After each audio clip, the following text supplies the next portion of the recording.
Le réaménagement de la porte de Montreuil, un chantier de 220 millions d'euros destiné à relier Montreuil à Paris en recouvrant le périphérique d'une dalle. Un projet qui a déjà fait couler beaucoup d'encre, mais qui reste loin de faire l'unanimité. Alors Greenpeace Paris, où je suis bénévole, se mobilise contre ce projet d'aménagement de la porte de Montreuil parce que pour nous, ça n'est pas le bon projet d'aménagement. C'est un projet qui se traduit par une artificialisation massive de tous les espaces arborés qu'il y avait ici. Il faut voir autour de nous. Nous avons là, juste derrière moi, un chantier qui vient de commencer sur lequel il y avait des arbres, un square, un jardin public. Et tous les espaces où il y a aujourd'hui des terrains de tennis, c'était arboré en pleine terre. Tous ces espaces ont été artificialisés et là où nous nous trouvons, il y aura une barre d'immeubles, de bureaux qui va être construite depuis ce carrefour jusque là-bas, presque jusqu'à la porte de Vincennes. Mais alors les 12 000 m² de végétalisation dont on nous parle, ils l'obtiennent comment? Alors ils l'obtiennent en recouvrant le rond-point de la porte de Montreuil qui était en fait un cercle creux en son centre par lequel l'air pouvait circuler et dans lequel se trouvaient des espaces de pleine terre arborés avec plein d'arbres, parfois très anciens puisque le périphérique a été construit il y a 70 ans, donc c'était des arbres anciens et qui absorbaient la pollution de l'air et qui rafraîchissaient le quartier. Donc tout ça, ils le détruisent et ils le remplacent par une dalle qui recouvrira tout le rond-point et sur laquelle ils vont installer des arbres en pot, de la végétation donc sur la dalle, un jardin mais dans lequel il y aura un maximum de pollution puisque l'effet de cette dalle, ça va être de concentrer la pollution liée au périphérique, à la fois le bruit et la pollution de l'air, sur là où les gens viendront s'asseoir dans le jardin public. Donc pour la santé, pour la qualité de vie des riverains, ce projet est une catastrophe. Donc nous nous trouvons là juste au-dessus du périphérique, c'est la bordure de la future dalle et c'est là où la pollution sera maximum puisque c'est par là que s'échapperont les poussières fines liées à la pollution automobile qui aujourd'hui peuvent être dispersées dans le centre du rond-point mais qui aujourd'hui seront concentrées sur les bordures de la dalle, c'est-à-dire là où sont les terrains sportifs et les établissements scolaires tout autour de cette future dalle. Avec la construction des immeubles de bureaux, on va créer des îlots de chaleur?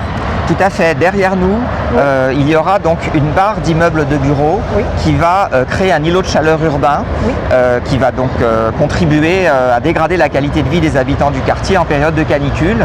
Et ce qu'il faut savoir, c'est que ces immeubles de bureaux, eh bien, les gens qui vont venir y travailler, ils arriveront le matin, ils partiront le soir, donc ils subiront moins ces effets de pollution et de dégradation de la qualité de vie que les habitants du quartier qui seront là en permanence et qui, en plus des agréments liés aux travaux, vont ensuite subir de manière pérenne ces canicules donc renforcées par ces barres d'immeubles et la pollution de l'air liée à l'artificialisation massive du quartier.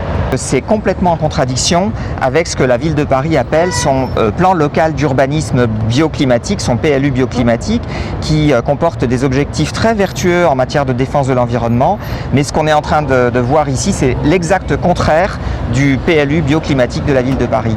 Donc il y aura une manière d'utiliser l'argent public beaucoup plus vertueuse pour l'environnement que de faire ce qu'on est en train de faire ici. Parce que la ville de Paris engage quand même 220 millions d'euros, si j'ai bien compris.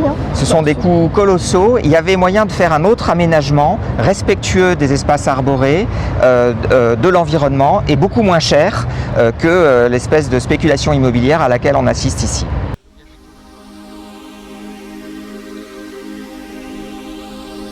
Autre mécontent, les puciers de la porte de Montreuil déplacés durant le chantier et pas sûrs du tout d'être replacés ensuite. C'est vrai que pour les gens qui vont aller acheter, les clients, c'est pas facile quand même. Il est où le trottoir là? Il n'y a plus? Ouais. Il n'y a pas de trottoir? Il est où le trottoir? Il n'y a plus de trottoir, il y a un chantier là, il y a des commerçants là, il n'y a plus de trottoir, on en a parlé à la ville de Paris et il n'y a pas eu de retour. Voilà, tout va bien. Donc la ville elle a donné 200 mètres linéaires pour les 30 commerçants de Bagnolet qui étaient à l'intérieur. D'accord. Mais c'est sur le trottoir de la sécurité sociale, c'est samedi, dimanche, ils ont toléré le stationnement en double fil tout le long là. Oui. Tu vois qu'il n'y a plus de passage, il n'y a pas de trottoir pour accéder, c'est fermé à cause du chantier. Oui. Et donc ils mettent les gens en danger quoi. Ben oui, parce que les gens en fait sont sur la rue en fait, les clients sont... Oui, d'accord. Voilà. Ça me plaît pas du tout. Pourquoi? C'est mal géré. Non, c'est très très mal, ouais. Non, ça va pas du tout. Et pourquoi? Bah, en fait, tout le monde est regroupé. Par exemple, là, si vous venez en face, Oui. franchement, la semaine dernière, je suis rentrée chez moi, j'avais des yeux comme ça. Hein. J'ai été chez l'ophtalmo mardi, ouais.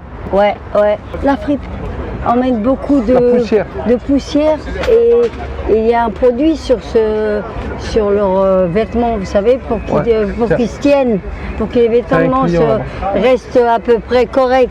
Ouais. Ça sent fort. Donc, et là, il y a des véhicules stationnés devant, donc en cas d'urgence, on fait comment?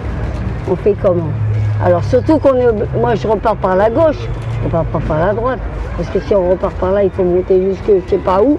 Hein, déjà j'ai 3/4 des clients qui ne viennent même plus parce qu'ils font tout un détour pour arriver au marché. C'est impossible. Il y a 82 emplacements qui ont été réduits. Oui. Et ça a foutu le bordel, quoi. Et les 82 emplacements, les 82 commerçants, ils sont passés où? Eh ben, il y en a quelques-uns qui ont été placés au fond, là-bas, à Oui. Bagnolet. Oui. Et le reste, ils n'ont pas été placés ou ils tournent, quoi. Ils tournent dans de petits emplacements qui ne correspondent pas du tout aux emplacements qu'ils avaient. D'accord. La ville, elle a voulu passer en force, elle a envoyé le délégataire, elle a fait une manigance. C'est-à-dire qu'aujourd'hui, nous, on est régi par un règlement. Elle a créé un truc qui n'existe pas. C'est-à-dire qu'on est hors règlement. En quoi vous êtes en règlement? Hors règlement? Oui. Elle a attribué des places, ça veut dire c'est pas au plus ancien comme c'est écrit dans le règlement. Il y a un article 31 du règlement qui dit que si on doit déplacer, c'est à l'ancienneté. Oui. Et à l'article et à l'ancienneté. Là, les gens ont été déplacés au premier arrivé, premier servi. C'est un peu la loi de la jungle, ça. Enfin, C'est la loi de la jungle. Ouais. Voilà, c'est ce qu'a voulu la mairie Larrache. Et elle suit le dossier jusqu'à maintenant. Elle suit le dossier de très très près. Voilà. Donc elle cherche que les commerçants soient remontés les uns contre les autres et c'est ce qu'elle a réussi à faire.